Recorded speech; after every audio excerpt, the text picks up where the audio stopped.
इन दिनों Allahabad high court के justice Shekhar Yadav खूब सुर्खियां बिटोर रहे हैं।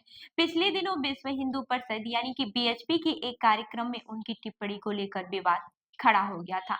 अब कई विपक्षी सांसद उनके खिलाफ महाभियोग का नोटिस भेजने की तैयारी कर रहे हैं। श्रीनगर से नेशनल कॉन्फ्रेंस के सांसद आगा सईद जहुल्ला मेहंदी ने कहा है कि वे शेखर यादव के खिलाफ महाभियोग का नोटिस देंगे। उन्होंने बताया कि कांग्रेस, समाजवादी पार्टी, डीएमके और तृणमूल कांग्रेस के सांसदों ने इस नोटिस का समर्थन करने की बात कही है। उनके इस प्रस्ताव का कई सांसदों ने समर्थन किया है। इन सांसदों में तृणमूल कांग्रेस की महुआ मोइत्रा भी शामिल है।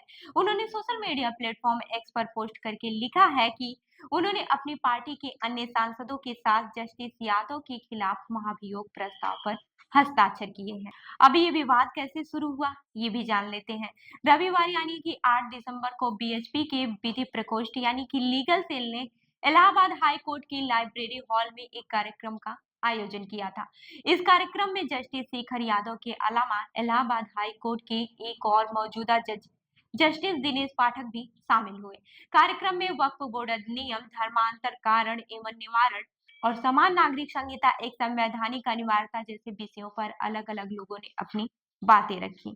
इस दौरान जस्टिस शेखर यादव ने समान नागरिक संहिता एक संवैधानिक अनिवार्यता विषय पर बोलते हुए कहा कि देश एक है, संविधान एक है, तो कानून एक क्यों नहीं है। लगभग 34 मिनट के उनके इस भाषण में उन्होंने कहा कि दुनिया में रहने वाले बहुसंख्यकों के अनुसार ही देश चलेगा, यही कानून है। आप यह भी नहीं कह सकते हैं कि हाई कोर्ट के जज होकर ऐसा बोल रहे हैं। कानून तो भैया बहुसंख्यक से ही चलता है। जस्टिस शेखर ने ये कहा कि कठमूल्य देश के लिए घातक है। जस्टिस यादव कहते हैं कि जो कठमुल्ला है शब्द गलत है, लेकिन कहने में गुरेज नहीं है, क्योंकि वह देश के लिए घातक है। जनता को बहकाने वाले लोग हैं। देश आगे न बढ़े इस प्रकार के लोग हैं। उनसे सावधान रहने की जरूरत है। इस कार्यक्रम के दौरान उन्होंने अयोध्या में मौजूद राम मंदिर पर भी अपनी बात रखी है। उन्होंने कहा, कभी कल्पना भी नहीं की थी कि आपने हम राम मंदिर को अपनी आंखों से देख पाएंगे, लेकिन देखा है आपने। हमारे पूर्वज तमाम बलिदान देकर चले गए इसी आस में कि हम राम लल्ला का भव्य मंदिर बनते देखेंगे, लेकिन वो देख नहीं पाए। किया उन्होंने, लेकिन देख आज हम रहे हैं। उनकी इन्हीं टिप्पणियों पर विवाद हो गया है। उनके विवादित बयान वाले वीडियो सोशल मीडिया पर खूब वायरल हो रहे हैं। कई नेता, वकील और बुद्धिजीवी उनके बयान को आलोचना कर रहे हैं।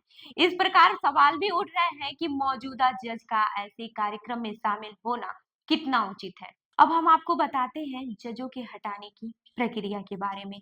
संविधान में जजों को हटाने की पूरी प्रक्रिया बताई गई है। संविधान के अनुच्छेद 124, 4, 5, 217 और 218 में इन प्रक्रियाओं का जिक्र है। इसके तहत सबसे पहले जजों को हटाने के लिए नोटिस देना पड़ता है। सुप्रीम कोर्ट या फिर हाई कोर्ट के जज को हटाने की प्रक्रिया की शुरुआत संसद के किसी भी सदन यानी कि लोकसभा या फिर राज्यसभा में हो सकती है। इसके लिए सांसदों के हस्ताक्षर वाला नोटिस देना पड़ता है। अगर ये नोटिस लोकसभा में दिया जा रहा है तो इसके लिए 100 या फिर इससे अधिक सांसदों का समर्थन चाहिए।